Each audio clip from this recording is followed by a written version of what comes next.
Assalaamu calaykum waraxmatullaahi wabarakaatu. Waa idin salaam walaalay meel kasta joogtaan. Kusoo dhawaada channelkeena Somali Chef. Maanta waxaan noo hayaa waxa waaye basasha iyo toonta sida aad ugu qalajisan kartid gurigaaga. Anigoo markii hore soo sameeyay part 1 videogii ka horeeyay sida ugu qalajisan kartid guriga sanjabiisha iyo huruudda. Haddana stay tuned labadan sidii aan usoo qalajiyay ama usoo dry gray aan isla aragno hadduu ilaahay ka raali yahay. Halkan waxaan kusoo diyaarsaday alaabtii aan isticmaali lahaa waaye. Halkan waxaa igu jira waa toontii qoloftaan ka qaaday. Waxaan isticmaalay carrotska geedka lagu xoqo craytaga qaybta waaweyn ayaan ku xoqay saana iigu soo baxday. Waad ujeedaan aad ayaan usoo xoqay qaybta yaryarna ma ahan lama rabo yaryar inay noqoto. Waaweynkan ayaan usoo xoqay qaybta waaweyn oo geedka kaarotada lagu hoolo kaaroto hoolka ayaan dhahnaa ama craytaga oo lagu xoqo kaarotada.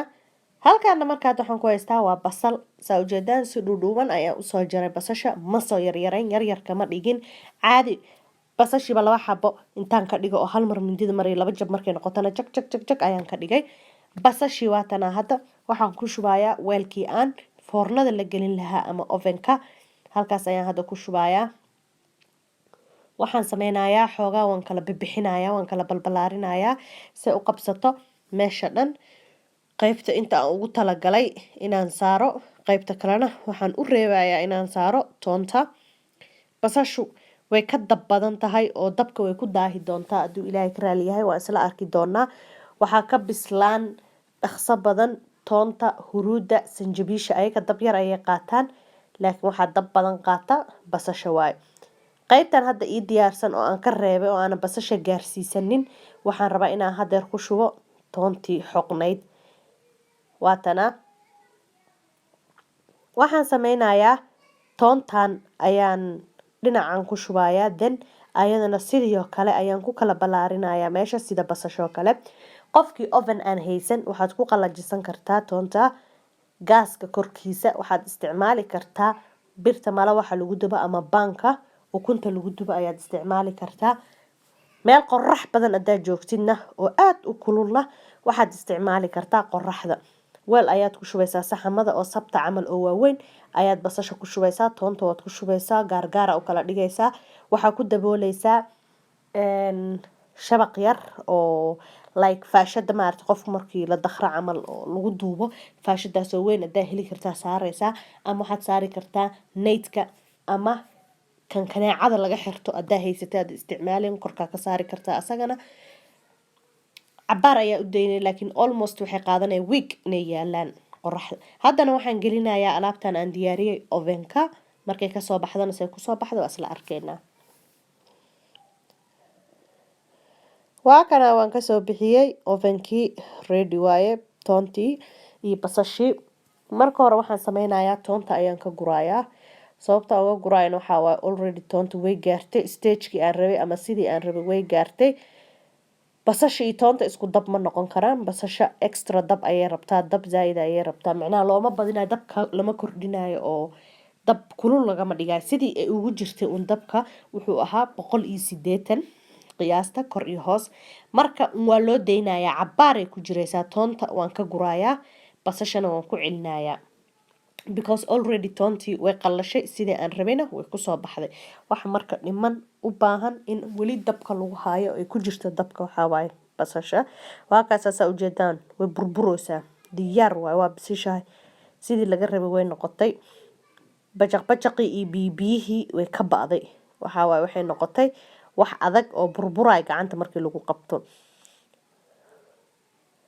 Halkan waxaa marka ku soo haray oo kaliya waxa waaye basasha waxaan sameynayaa waatana waa qoyantahay saa u jeedaan weli dabka si fiican uma gaarin waan kala bixinayaa xoogaa meeshaan ku fidinayaa.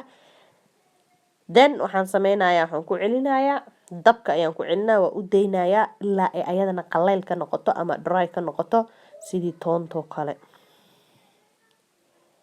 Halkan waxaan ku haystaa waxa waaye toontii intii ay basasha ay ku jirto dabka ay qalalayso toonta ayaan sii shiidanayaa.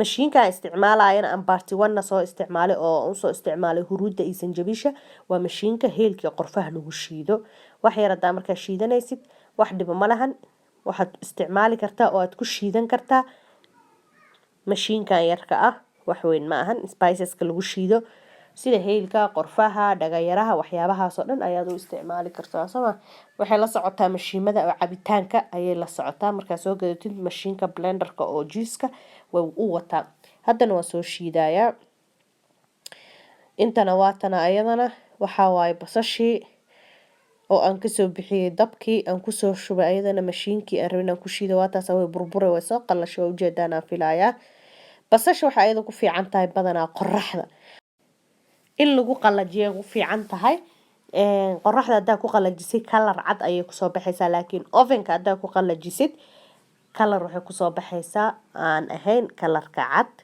waad ila arki doontaan waa kanaasay kusoo baxeen labadiiba halkan waxaa waaye waa toontii oo aan soo qalajiyay soo shiiday waa ujeedaan waa powder caadi ah toonta yaa wax qoyaan ma lahan powder caadi waay yaa exactly sidii aan ka rabay igu soo baxday maxaa soo haray oo dhinaceeda kale yaala ayadana waa basashii waatana xoogaa brown ayay soo noqotay because of ovenka qorax hadaa dhigtid waxay noqonaysaa cream ayay kusoo baxaysaa but ma xuma kan brownka labada kalarba okay waaye waxaan filayaa inaad ka hesheen daawasho wacan meel kasta joogtaan mar kale kusoo dhawaada channelkeena assalaamu calaykum waraxmatullaahi wabarakaatu